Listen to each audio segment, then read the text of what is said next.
Échos.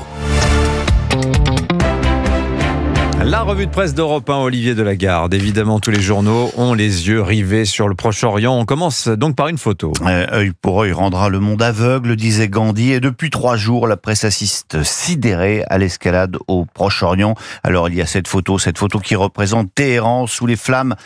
Nuit orange, cette photo vous la retrouverez un peu partout. Et autant il est facile à vos journaux de relater les dégâts provoqués par les missiles iraniens dans le nord d'Israël, autant il est beaucoup plus compliqué de mesurer la réalité de ce qui se passe en Iran, pays où les journalistes, je vous le rappelle, sont empêchés de travailler.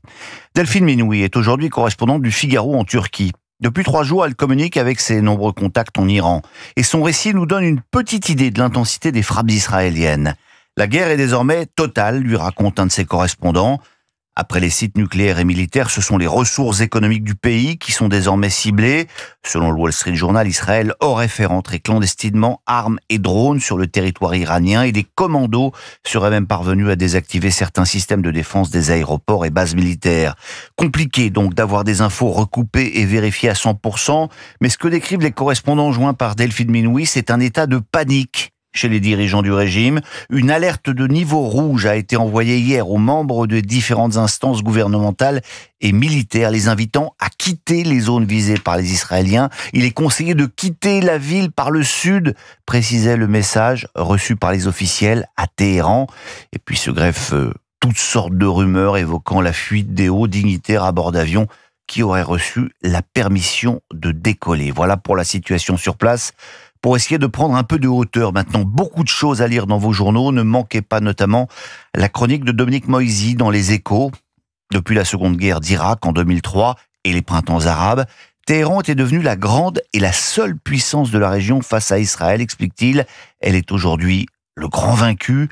La guerre de Gaza, l'affaiblissement du Hezbollah au Liban et des Hutus au Yémen, sans oublier... au Yémen, sans oublier la chute de Bachar en Syrie, l'avait grandement fragilisé. La voilà frappée sur son territoire.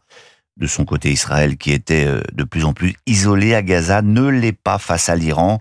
L'ensemble des pays européens a affiché sa solidarité avec Israël. Les pays du Golfe ne cachent pas leur satisfaction devant l'humiliation faite à l'Iran.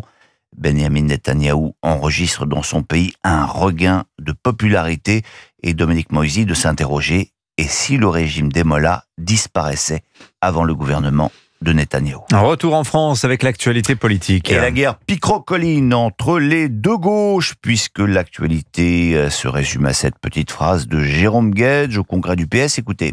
Je deviens le sioniste génocidaire pour Jean-Luc Mélenchon et les siens, et que j'ai une meurtrissure terrible à dire devant ce congrès, que pour la première fois de ma vie, j'ai dû dire de l'homme que j'ai aimé profondément qu'il est devenu un salopard antisémite. Voilà, Mélenchon, salopard antisémite. La petite phrase n'était pas prévue, mais c'est sorti comme ça, affirme Guedj à Julien Dufay du Parisien aujourd'hui en France. On peut tout de même en douter.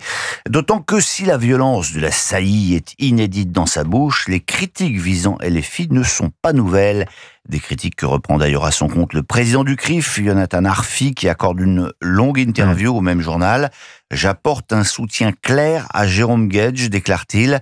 Jean-Luc Mélenchon est passé de l'autre côté de la ligne et montre tous les marqueurs d'une pensée antisémite. « J'appelle la gauche républicaine à clarifier les choses, elle doit se démélenchoniser », affirme-t-il. En tout cas, une chose est sûre, constatent tous les commentateurs politiques. Au congrès PS, on n'aura donc parlé que de LFI.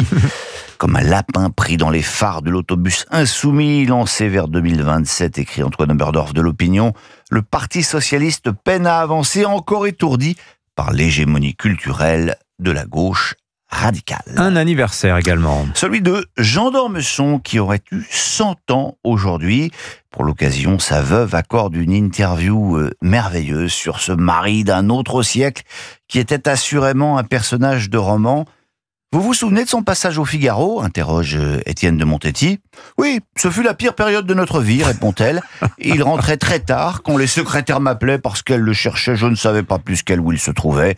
J'en avais pas de montre, pas d'agenda. Il l'a dit et écrit, il n'était pas fait pour diriger le Figaro, mais il a accepté le poste comme il a accepté l'Académie française pour se racheter symboliquement aux yeux de son père accablé de penser que son fils était un bon à rien. Ah, toujours les pères. On passe à un phénomène de société.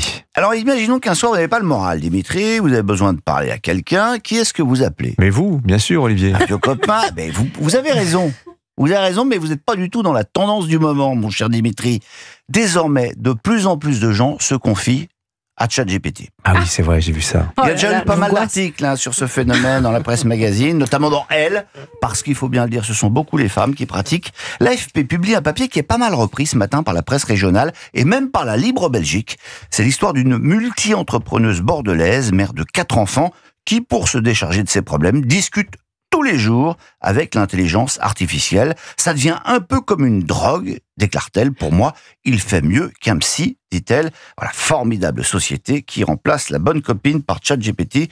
Pas de doute, on va dans la bonne direction. Mais au moins, la transition, pour finir, est toute trouvée. Allô, allô, monsieur l'ordinateur. Dites-moi, où est passé mon cœur? Et Dorothée, qui déjà dans les années 80 demandait conseil à son ordinateur, à nom d'un ordinateur.